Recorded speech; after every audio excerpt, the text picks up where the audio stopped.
నమస్కారం. Wild wolf ఛానల్కి స్వాగతం. అన్నా డబ్బులు ఇవ్వలేం, ఈ కుబేర్ ప్లాట్ఫామ్పై చివరి నిమిషంలో డబ్బులు ఆపాల్సి వచ్చింది అంటే ఏంటో తెలుసుకుందాం. మనతో ఉన్నారు senior political analyst Shri KVV Prasad గారు. నమస్తే. నమస్తే అమ్మా. చెప్పండి సార్, ఏంటిది అసలు? ఇప్పుడు 6 నెలలుగా బటన్ నొక్కుతున్నా అని చెప్పి జగన్మోహన్ రెడ్డి ఉత్తుత్తి బటన్ నొక్కుతూ కేవలం 14,165 కోట్ల రూపాయలని ఈ 6 పథకాలకి మీరు తీసుకుంటే ఒక రైతులకు సంబంధించిన ఇన్పుట్ సబ్సిడీ కానీ, ఆసరా కానీ, చేయూత కానీ, ఇటు ఈబీసీ ఈ పథకాలకు కానీ, సో వీటన్నిటికీ కూడా డబ్బులు ఇవ్వకుండా ఈ ఎలక్షన్ టైంలో ఒక 2 రోజులు 3 రోజుల వ్యవధిలో ఇస్తే మళ్ళీ వీళ్ళని జనాలను ప్రలోభ పెడదామని, మళ్ళీ అధికారంలోకి వద్దామని వేసిన కుయుక్తులకి, ఈ కుతంత్రాలకి ఈసీకి తెరదించింది. సో ఈ రోజున ఎలాగైనా సరే ఈ డబ్బులు రిలీజ్ చేయాలని చెప్పి ఆర్థిక శాఖ కార్యదర్శి కేవీవి సత్యనారాయణ, ఇటు సిఎస్ జవహర్ రెడ్డి గారు ఎంత తలకిందులుగా తపస్సు చేసినప్పటికీ కూడా ఆ క్రిందున్న అధికారులు, ఎవరైతే కిందున్న అధికారులు వాళ్ళు ససేమేర ఒప్పుకుంటారు. అంటే వాళ్ళకు మార్పు వచ్చిందంటారు? మార్పు వచ్చిందమ్మా. ఆల్రెడీ వీళ్ళందరూ కూడా బాధితులే కదా. కేవలం జగన్మోహన్ రెడ్డి దాష్టికానికి, జగన్మోహన్ రెడ్డి దౌర్జన్యానికి, ఈ పై అధికారుల యొక్క ఒత్తిళ్ళకి తల ఒగ్గి చేశారు. 5 ఏళ్ళు చేశారు. కానీ లాస్ట్కి వచ్చేటప్పటికి వాళ్ళకు కూడా ఒక మనసాక్షి ఉంది, ధైర్యం వచ్చింది. ఎప్పుడైతే ప్రభుత్వ ఉద్యోగులు, ఉపాధ్యాయ ఉద్యోగులు కానీ, ప్రభుత్వ ఉద్యోగులు కానీ, అంగన్వాడీలు ఎప్పుడూ లేని విధముగా 5 లక్షల మంది ఎప్పుడైతే ఓటు నమోదు చేసుకున్నారో, అలాగే 5 లక్షల మందిలో కూడా దగ్గర 4,32,000 మంది వన్ సైడ్ ఓటేశారో, ఈ రోజున అన్ని వర్గాలు, అన్ని శాఖలకు సంబంధించిన అధికారుల్లో చైతన్యం వచ్చింది, ధైర్యం వచ్చింది. వాళ్ళు ఎదురు తిరగడం మొదలుపెట్టారు. సో రెవల్యూషన్ మొదలైంది. సో కాబట్టి ఏదైతే ఆర్బీఐకి సంబంధించిన ఈ కుబేర్ ప్లాట్ఫామ్ ఉందో దాని మీద తాత్కాలికంగా ఆపేయడం జరిగింది.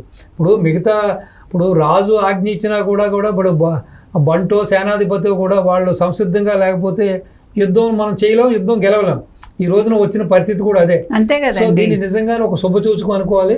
సో నిజంగానే వీళ్ళందరినీ కూడా అభినందించాలి. ఇన్ని రోజులు కూడా ప్రలోభాలు అనే కన్నా కూడా బహుశా భయం చేతను, అంతే, లేకపోతే ఈ దుర్మార్గుడు మనుగడ కొనసాగాలి కదా సార్, మనుగడ కోసమే వాళ్ళు తల వంచవలసి వచ్చింది, తల వంచి కొన్ని పనులు చేయవలసి వచ్చింది. ఇప్పుడు బాబు గారు మొన్న ఇంటర్వ్యూలో చెప్పినట్టు ఏబిఎన్లో ఒక ఐఏఎస్ అధికారి, సీనియర్ ఐఏఎస్ అధికారే మారువేషంలో వచ్చి నన్ను చంపేయాలని చూస్తున్నారు అని చెప్పాడంటే రాష్ట్ర పరిస్థితి ఏ విధంగా ఉంది, రాష్ట్రంలో ఎటువంటి భయానక సంఘటనలు చోటు చేసుకున్నాయనేది ప్రస్ఫుటంగా మనకు తెలుస్తుంది.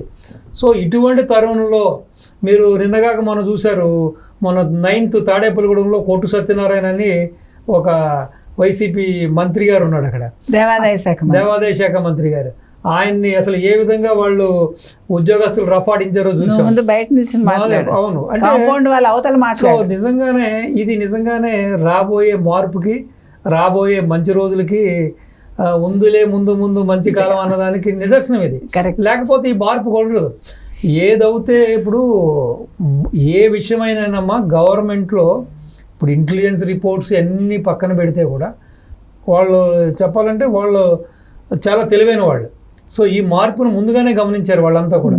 సో ఈ రోజున ఈ యొక్క కేవీవి సత్యనారాయణ గారు ఆర్థిక శాఖ కార్యదర్శి కానీ, ఇటు సిఎస్ని మాట కూడా ఖాతరు చేయట్లేదంటే ప్రస్ఫుటంగా గవర్నమెంట్ మారబోతుంది, బాబు గారు సీఎం అవ్వబోతున్నారు, రాష్ట్రానికి మంచి రోజులు అవుతున్నాయని చెప్పి వీళ్ళెవరు కూడా సహకరించట్లేదు. సో ఈ జగన్మోహన్ రెడ్డి కూడా ఏదో విధంగా మసిపూసి మారేడికాయ చెయ్యాలనే ఆలోచనలోనే ఉన్నాడు. కానీ ఇప్పుడు కోడికత్తి చేశాడు, బాబాయిని చంపేసి బాబాయ్ శవంతో రాజకీయం చేసి లబ్ధి పొందాడు. నారా చంద్రబాబు నాయుడుని ఎంతైనా ఇది చేయాలి, బదనాం చేయాలని చూశాడు, అది ఫెయిల్ అయింది.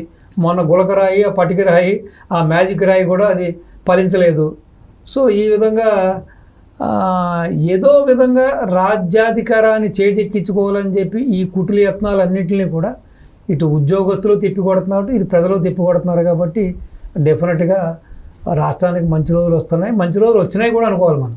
ఈ రోజున చూస్తే మీరు 10-15 కిలోమీటర్ల మేర ఈ విజయవాడ హైవేలో హైదరాబాద్ అవునండి హైవేలో ఇవాళ అసలు నేను సంక్రాంతి టైంలో కూడా చూడలేదండి ఇంత జనాలు ఇంత ఉత్సాహంగా. ఇప్పుడు మిడిల్ ఈస్ట్ నుంచి, దుబాయ్ నుంచి, అమెరికా అసలు నుంచి అమెరికా నుంచి ఎంతమంది వచ్చారు ఎంతమంది, సార్? కొన్ని వేల మంది కుటుంబాలతో సహా వచ్చారు. వచ్చారు. దేశ విదేశాల్లో ఉన్న వాళ్ళందరూ వచ్చారు. మన పక్క రాష్ట్రాల్లో ఉన్న వాళ్ళందరూ వచ్చేసారు. మొత్తం దక్షిణాది మీరు తీసుకుంటే ఇటు బాంబే కూడా, అవును. మన తెలంగాణ చెప్పొద్దు అసలు, కర్ణాటక, తమిళనాడు, ఎక్కడెక్కడి నుంచి ఇప్పుడు ఇది నదులన్నీ సముద్రంలో కలిసినట్టు వీళ్ళందరూ కూడా ఆంధ్రప్రదేశ్కి వెళ్తున్నారు ఓటు వేయటానికి. నిజంగా ఇది మీరు చెప్పిన పండగ ముందే వచ్చిందండి. అంటే విజయోత్సవం కింద చెప్పుకోవాలి మనం ఇది. చంద్రబాబు నాయుడు గారి గెలుపు ఎప్పుడో జూన్ 4 కాదు, ఇప్పుడే మొదలైపోయింది. విజయోత్సవం 13నే. అవునవును. ఎందుకంటే ఇప్పుడు ప్రతి ఒక్కళ్ళు కూడా ఒక కసితోటి రాష్ట్రాన్ని కాపాడుకోవాలి, మన రాష్ట్ర ప్రజల్ని కాపాడుకోవాలి. ఇప్పుడు చూస్తే అమ్మా ఎక్కడ చూసినా గంజాయి, డ్రగ్స్, అసలు చాక్లెట్లు సార్, డ్రగ్స్ చాక్లెట్లు. ప్రతి కాలేజీల దగ్గర, స్కూళ్ళ దగ్గర కూడా గంజాయిని ఏదో చాక్లెట్ రూపంలో చేసి అమ్మేస్తున్నారు. రాష్ట్రం నాశనం అయిపోతుంది. ఇప్పుడు మనం చూసారా సార్ ఇక్కడ ఎంత బాధ్యత ఉందో అందరికి. ఎక్కడో ఉంటున్నప్పటికీ రాష్ట్రం మీద బాధ్యత అనేది వాళ్ళని ముందుకు నడిపిస్తోంది. ఇంత దూరాలు వాళ్ళంత డబ్బులు పెట్టుకుని ఏమి ఆశించకుండా, అంటే మన ఆంధ్రప్రదేశ్ దీన్ని బాగుండాలి, ఒక అభివృద్ధి పదంలో ఉండేది ఈ రోజు గంజాయి రాష్ట్రం అయింది. అలా కాదు, దీన్ని మళ్ళా అదే స్థానానికి తీసుకెళ్ళాలి. అది చాలా మనందరం మెచ్చుకోవాల్సిన విషయం అండి. ఇప్పుడు ఒకటండి, అసలు ఆంధ్రుడికి ఓర్పు ఎక్కువ, చాలా సహనం కూడా చాలా ఎక్కువ. అటువంటిది చూసి చూసి విసిగి వేసారిపోయిన వాళ్ళందరూ కూడా ఏదో విధంగా ఈ దుర్మార్గుడు చెర నుంచి, ఈ యొక్క దుర్మార్గపు వైసీపీ పాలన నుంచి ఈ రాష్ట్రాన్ని బయటపడాలని కృత నిశ్చయంతో పిల్ల జల్ల చిన్న చితుకు ముసుగా అసలు ఆశ్చర్యం వేస్తుందమ్మా. 80-90 ఏళ్ల వేళ్ళు కూడా ఈ మండు టెండలు లెక్క చేయకుండా ప్రయాణం చేస్తూ ఎక్కడెక్కడి నుంచో దేశ విదేశాల నుంచి వచ్చారంటే కేవలం నిజంగా ఇప్పుడు మనం ఒక అల్లూరి సీతారామరాజు పోరాటాన్ని మనం స్మరణ చేసుకుంటాం, ఒక భగత్ సింగ్ పోరాటాన్ని స్మరణ చేసుకుంటాం, ఒక నేతాజీ మనం ఒక స్మరణ చేసుకుంటాం. కానీ ఈ రోజున వీళ్ళందరినీ చూస్తుంటే మరి ఒక్కసారి నిజంగా ఆ రోజున స్వతంత్రం కోసం ఏ విధంగా అయితే ఈ మహనీయులు వాళ్ళ ప్రాణాలని తృణప్రాయంగా పెట్టి చేశారో, ఈ రోజున ప్రాణాలు ఇవ్వాల్సిన పని లేదు. కేవలం ఓటు అనే ఆయుధంతో ఈ దుర్మార్గపు, ఈ దుష్ట ప్రభుత్వాన్ని ఈ గద్దె దించడానికి వీళ్ళ కంకణం కట్టుకుని వస్తున్న తీరు, వెళుతున్న తీరు, వాళ్ళ మాటల్లో కానీ, వాళ్ళ చేతల్లో కానీ, వాళ్ళ బాడీ లాంగ్వేజ్లో ఆ కసి చూస్తుంటే నిజంగానే ఉప్పొంగిపోతుంది శరీరం. సో గర్వించాలి. అదే నిజంగా ఈ రోజున చెయ్యెత్తి జైకొట్టు తెలుగువాడ గతమెంత ఘనకీర్తి కలవాడు అన్నదానికి ద ఫైనెస్ట్ ఎగ్జాంపుల్. ఈ రోజున వీళ్ళందరూ ఈ విధంగా కలిసి రావడం అంటే ఎప్పుడైనా కూడా దేనికైనా దెర్ ఈజ్ ఎ లిమిట్ అమ్మ. ఇప్పుడు మనం ఎలాస్టిటీ ఉంటుంది చూసారు కదా. సో సర్టెన్ లెవెల్ వరకు ఆ సాగుడు గుణవంత వరకు సాగుతుంది. మీరు దాన్ని మించి లాగితే ఆటోమేటిక్ కట్ అయిపోతుంది. ఇక్కడ జరిగింది కూడా అదే. చూసి చూసి చూసి ఈ దరిద్రుడు మారతాడు, ఈ మార్పు వస్తుంది అని చూశారు. కానీ ఇంకా రాను రాను కూడా ఈ వికృత చేష్టలు, రాజుగుర్రం గాడిదైనట్టుగా రాను రాను కూడా ఈ వికృత చేష్టలు, ఈ దరిద్ర కొట్టి పాలన చూసి విసిగి వేసారిన ఈ ఆంధ్ర ప్రజానీకం ఈ విధంగా ఒక తాటి మీదకి వచ్చి ఏ విధంగా అయితే ఈ ద్రాసుక శంకలాల నుంచి రాష్ట్రాన్ని బయటపడాలని దృఢ సంకల్పంతో రావడం అనేది శుభసూచకం. డెఫినెట్గా మీరు చెప్పినట్టుగా ఇది విజయోత్సవం ఆల్రెడీ మొదలైపోయింది.